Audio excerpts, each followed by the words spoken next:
Good morning. आज इस class में हम जानेंगे cell potential notation.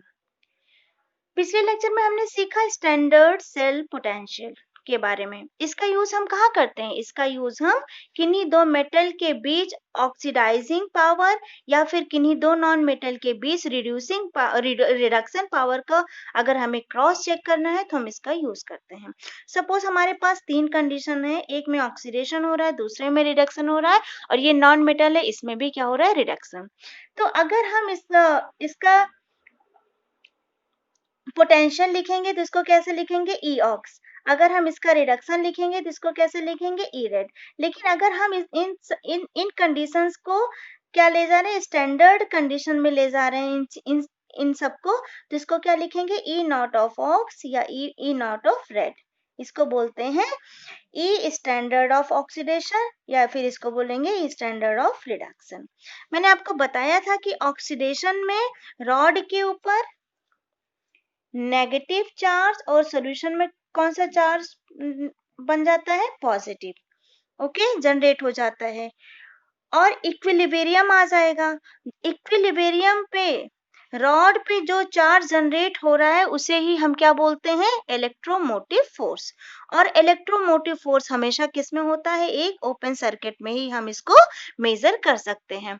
Electromotive force क्या क्या इंडिकेशन देता है कि कितनी पावर उस रॉड में जनरेट हो रही है जिससे वो इलेक्ट्रॉन बाहर से निकाल सकता है, मतलब वहां से इलेक्ट्रॉन को निकाल सकता है। ठीक है, या कितनी पावर उस पॉजिटिव रॉड में जनरेट हो रही है जिससे कि वो इलेक्ट्रॉन को अपनी तरफ अट्रैक्ट कर सकता है। और पोटेंशियल डिफरेंस किन्हीं दो पोटेंशियल के बीच में आने वाले चेंजेस को बताता है। आइए हम कुछ रिएक्शन लिखने की कोशिश करते हैं। सपोज ये Zn है, Zn का रॉड है और ये है जिंक सल्फेट। ठीक है, तो इसमें जो रिएक्शन होगी उसको हम कैसे लिखेंगे? Zn और ये हो जाएगा Zn2 प्लस 2 इलेक्ट्रॉन। अनफॉर्चुनेटली ये जो होता है जिंक जो होता है ये ऑक्सीडेशन रिएक्शन को क्या करता है? फेवर करता है। ये किसको फेवर करता है? फॉरवर्ड रिएक्शन, मतलब ऑक्सीडेशन रिएक्शन को ये फेवर करता है। ठीक है, सिमिलरली अगर हम कॉपर की बात करें, कॉपर और कॉपर सोल्यूशन की बात करें, तो इसके केस में क्या लिख सकते हैं हम? Copper 2 plus 2 electron. और ये किसको फेवर करता है? ये रिडक्शन को फेवर करता है। ठीक है, और अगर मैं इसकी बात करूं तो इसमें क्या हो रहा है? ये फेवरेबल रिएक्शन, यहाँ पर रिडक्शन ही होता है। ये भी क्या करता है? रिडक्शन रिएक्शन को ही क्या करता है? फेवर करता है। तो इसको मैं इस सेल को कुछ मैं तो अगर मैं इसको रिप्रेजेंट करूं, इन दोनों सेल को रिप्रेजेंट करूं, तो मैं कैसे रिप्रेजेंट करूंगी? यहाँ पे मैंने एक सॉल्ट ब्रिज लगा रखा है। अब मान लो अगर हमें इन दोनों को आपस में एक सॉल्ट ब्रिज के थ्रू रिप्रेजेंट करना हो और इन दोनों को आपस में कनेक्ट करना हो, ठीक है, तब हम इस सेल को कैसे रिप्रेजेंट करेंगे? ये हो जाएगा Zn/ZnSO4। इसका कुछ कंसंट्रेशन होगा double line copper sulphate slash copper. ठीक है, ये जो होता है ये ऑक्सीडेशन दिखा रहा है और ये जो होता है ये रिडक्शन दिखा रहा है। अगर हम स्टैंडर्ड कंडीशन की बात करें तो ये क्या हो जाएगा? ई नॉट ऑफ ऑक्स और ये क्या हो जाएगा? ई नॉट ऑफ रेड, रिडक्शन। इनको लिखने का एक और तरीका है, कैसे लिख सकते हैं हम? यहाँ पे ये Zn किस में ऑक्सीडाइज हो रहा है? ZnSO4 में। और यहाँ पे कॉपर किस में रिड्यूस हो रहा है? यहाँ पे कॉपर 2 प्लस किस में रिड्यूस हो रहा है? कॉपर में। तो हम इसको ऐसे लिख सकते हैं E naught of Zn slash Zn+2, या फिर इसको हम लिख सकते हैं यहाँ पे जो Zn है वो Zn किस में कन्वर्ट हो रहा है? Zn2 प्लस में। इसको हम कैसे लिख सकते हैं? ई नॉट ऑफ, यहाँ पे copper 2 plus is getting converted into copper. In general अगर हम इसको, ये दोनों ही क्या है? मेटल है। अगर इनको इन जनरल लिखे तो कैसे लिख सकते हैं? इन जनरल हम इसको लिख सकते हैं E naught metal slash metal plus, मतलब मेटल कन्वर्ट हो रहा है मेटल प्लस में, तो इसको क्या बोलेंगे हम? Oxidation potential. Oxidation in general, इसको हम क्या बोलेंगे? Oxidation potential. और अगर ये E not M plus is getting converted into M, तो इसको हम क्या बोलेंगे? Reduction potential. इसको हम बोलेंगे रिडक्शन पोटेंशियल। ये सारी बात तो मेटल की हो गई। अगर हम नॉन मेटल की बात करें, इसकी बात करें, तो अब हम इसके साथ कनेक्शन लेके चल रहे हैं, कॉपर को एक टाइम के लिए हटा रहे हैं, ठीक है? तो इसका हम सेल रिप्रेजेंट कैसे करेंगे? इसको हम कैसे रिप्रेजेंट करेंगे? Zn/Zn SO4, इसका कुछ कंसंट्रेटेड होगा, डबल लाइन। अब यहाँ पे क्या हो रहा है? यहाँ पे मैं बना देती हूँ।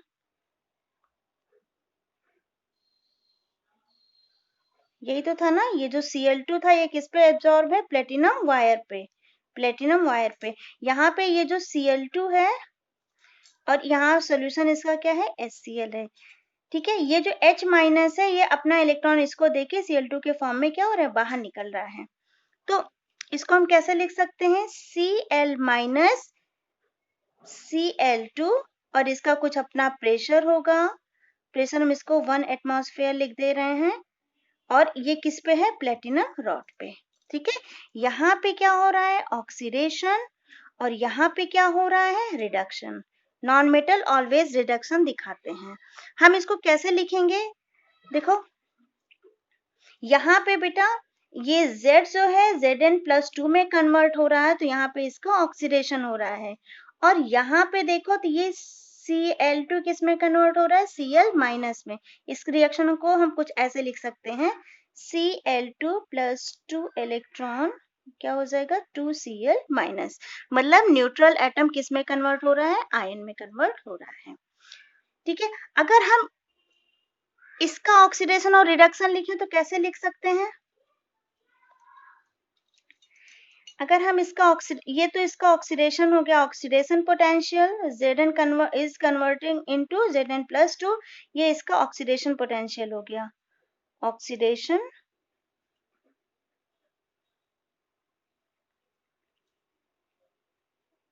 पोटेंशियल, ठीक? अगर हम इसका रिडक्शन पोटेंशियल लिखें तो रिडक्शन पोटेंशियल इसका जस्ट अपोजिट हो जाएगा। क्या हो जाएगा? E not Zn2 plus is getting converted into Zn, ठीक है? ये इसका क्या हो जाएगा? Reduction potential. ओके, सेम ऐसे ही अगर हम इसका लिखें ऑक्सीडेशन पोटेंशियल, इसका ऑक्सीडेशन पोटेंशियल कैसे हो जाएगा? Cl minus is getting converted into Cl2, ये इसका क्या हो जाएगा? Oxidation potential. Oxidation potential, okay. और अगर हम इसका रिडक्शन पोटेंशियल लिखें नॉन मेटल का, तो ये क्या हो जाएगा? Cl minus is getting converted into Cl2 is getting converted into Cl minus, ये इसका क्या हो जाएगा? Reduction potential. Reduction potential, okay. यहाँ पे एक चीज ध्यान देने वाली है कि यहाँ पे ये जो न्यूट्रल एटम है, ये गेट कन्वर्टेड इनटू आयन। ये जो Cl2 है, ये किस में कन्वर्ट हो रहा है? ये किस में कन्वर्ट हो रहा है? ये आयन में कन्वर्ट हो रहा है। देखो Cl2 किस में कन्वर्ट हो जा रहा है? आयन में। इसीलिए यहाँ पे इसका क्या हो रहा है? रिडक्शन हो रहा है, ठीक है? और मेटल में क्या होता है? मेटल में न्यूट्रल एटम कन्वर्ट हो जाता है आयन में, और यहाँ पे सॉरी, मेटल में आयन कन्वर्ट हो जाता है न्यूट्रल एटम में, और यहाँ पे आयन कन्वर्ट हो जा रहा है, न्यूट्रल एटम कन्वर्ट हो जा रहा है आयन में। इन जनरल वे अगर आपके पास मेटल है तो मेटल का रिडक्शन पोटेंशियल कैसे लिख सकते हैं? अगर इन जनरल वे में इसको लिखना है तो हम कैसे लिखेंगे? E not M plus M, ठीक है? यहाँ M प्लस किस में कन्वर्ट हो रहा है? M में, तो ये इसका क्या है? Reduction potential. Reduction potential, potential, ठीक है। और अगर E not of M is getting converted into M plus, तो यहाँ पे इसका क्या हो रहा है, ऑक्सीडेशन पोटेंशियल। ये जनरल वे में हम मेटल का रिडक्शन या ऑक्सीडेशन पोटेंशियल इजिली लिख सकते हैं। और अगर आपके पास नॉन मेटल है तो उसका हम इन जनरल कैसे लिखेंगे, E not of Cl is getting converted into Cl2, ये इसका क्या है, रिडक्शन पोटेंशियल, रिडक्शन पोटेंशियल। और अगर E नॉट, ये जो Cl2 है is getting converted into Cl minus, ये इसका क्या हो जाएगा, ऑक्सीडेशन पोटेंशियल। अब बात करते हैं स्टैंडर्ड सेल पोटेंशियल की, स्टैंडर्ड सेल पोटेंशियल की। तो स्टैंडर्ड सेल पोटेंशियल की बात करते हैं। अब बात करते हैं स्टैंडर्ड सेल पोटेंशियल की। तो स्टैंडर्ड सेल पोटेंशियल में हमने क्या किया है, यहाँ पे एक सिस्टम ये लिया है, एक सिस्टम ये लिया है, यहाँ पे ऑक्सीडेशन हो रहा है, यहाँ पे रिडक्शन हो रहा है। और इन दोनों को कनेक्ट करने पे जहाँ पे हम बल्ब लगाते थे वहां पे हमने क्या फिट कर दिया है, गैल्वेनोमीटर। गैल्वेनोमीटर हमें ये बताता है कि मतलब गैल्वेनोमीटर जो होता है वो हमें ईएमएफ के बारे में बताता है कि सेल कितना ईएमएफ प्रोड्यूस कर रहा है, ठीक है। तो मेरा सेल क्या करेगा, तो ये जो आपका हो जाएगा स्टैंडर्ड सेल पोटेंशियल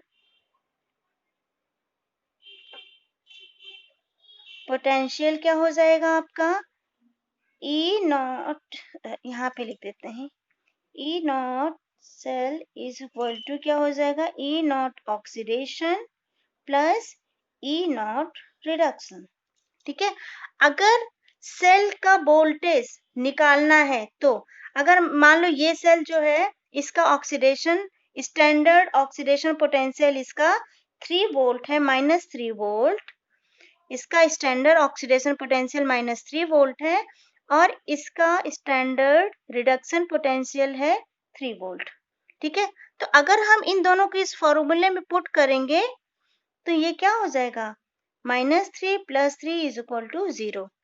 जबकि 3 वोल्ट का ऑक्सीडेशन हो रहा है और 3 वोल्ट का क्या हो रहा है, रिडक्शन।